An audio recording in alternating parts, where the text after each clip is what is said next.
Hello, my name is Tasha. Welcome back to another segment of SheIY. Today's project is going to be painting this bookshelf, and we'll be adding some wallpaper to it to give it a little pop, something to add a little intrigue to your living space.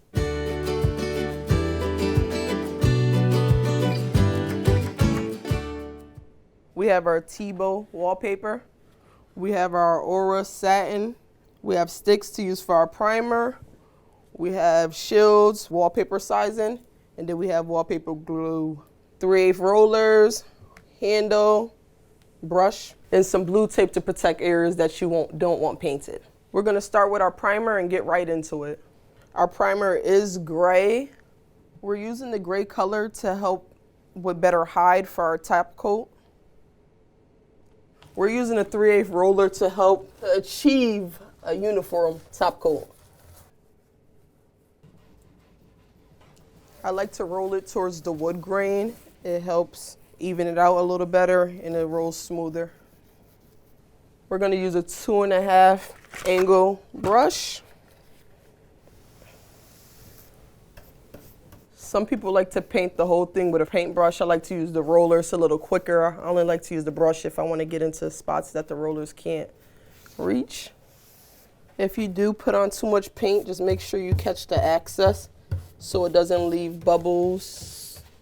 Before we finish up with our paintbrush and get back to our roller, I just want to show you guys, for instance, we have a drip mark right here. That's something you would want to catch before it dries. If not, you'll be sanding that out. Now that our primer has dried, we can prepare our top coat. The color we'll be using is Rosette, which is the color that complements the wallpaper. I like to use the Aura product. It has a color lock technology which doesn't let the color fade over time, so it'll stay bold and brilliant. So we just finished applying our first coat, which we are going to let dry 2 to 4 hours, and then we'll apply the second coat. Now we're going to be adding our wallpaper primer, which is Shields, also sold at Rings Inn. This is used to help with moving your wallpaper around to position in it, and it'll help with better adhesion for the glue.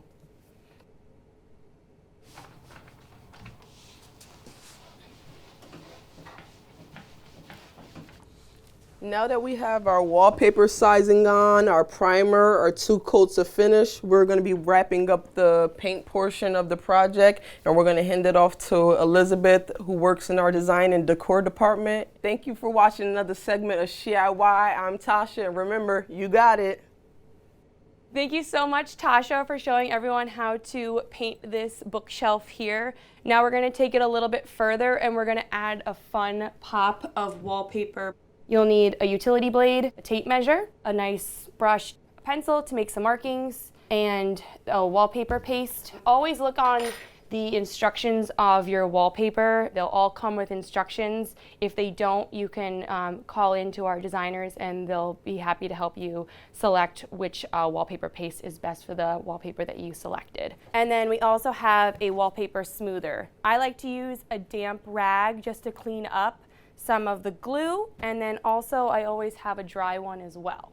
So our first step is you're going to grab your tape measure, and then we're going to measure the inside of your bookshelf, cabinet, whatever you're wallpapering the back of. Make sure you have a nice flat surface because we're going to be putting on the paste and doing a little bit of cutting. Our cabinet is 28 inches high.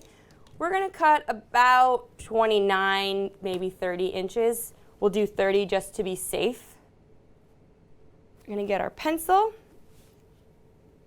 do some markings.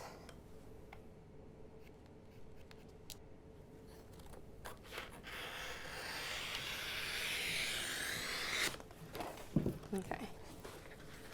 Whoop. Might roll away. Okay, so now you'll need your wallpaper paste and your brush. If you need to put something on your edges just so they stay down while you paste it, I always advise that. So you don't need to put much glue actually on the brush. Try to stay to one side of the paper. Let's keep this half unglued for right now and just work on this side here. And make sure you get a nice thin layer. Nothing too heavy. You don't want to ruin the paper.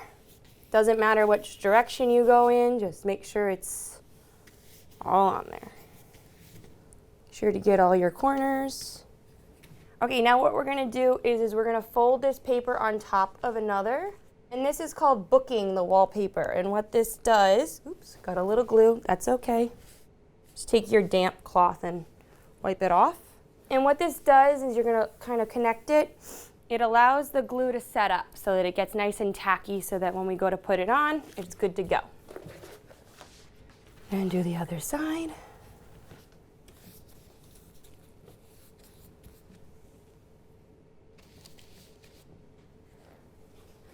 We're gonna close off the other side. And we're just gonna let that sit for a little bit. And what's also nice about doing this little trick here is now you don't have to worry about the glue getting all over you when we go to put it on the inside. So now that we've allowed this to kind of sit and marinate for a little bit just so it gets nice and tacky, we're ready to hang it. This being the straight cut side that we have, I'm going to put that straight cut line at the top so that we don't have to worry about cutting that part. So we're gonna take our wallpaper and just give it a nice little shake so that we have it nice and flat. And we're gonna go right on in the inside and line up the top.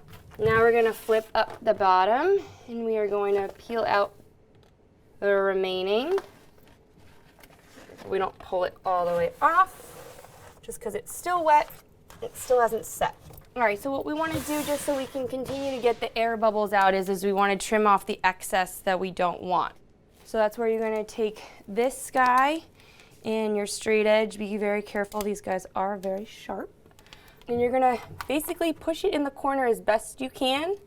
And then you're going to take the straight edge and run it down the side of it. And then just keep moving down as you need to go. All right, and we're going to do the same thing to the bottom.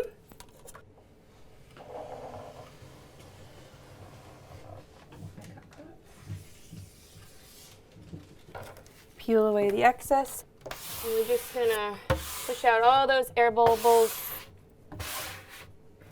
And we can take our rag and just go ahead and clean up the extra. So now that we have our shelf and our hardware back in, we're going to go ahead and put some fun finishes on it.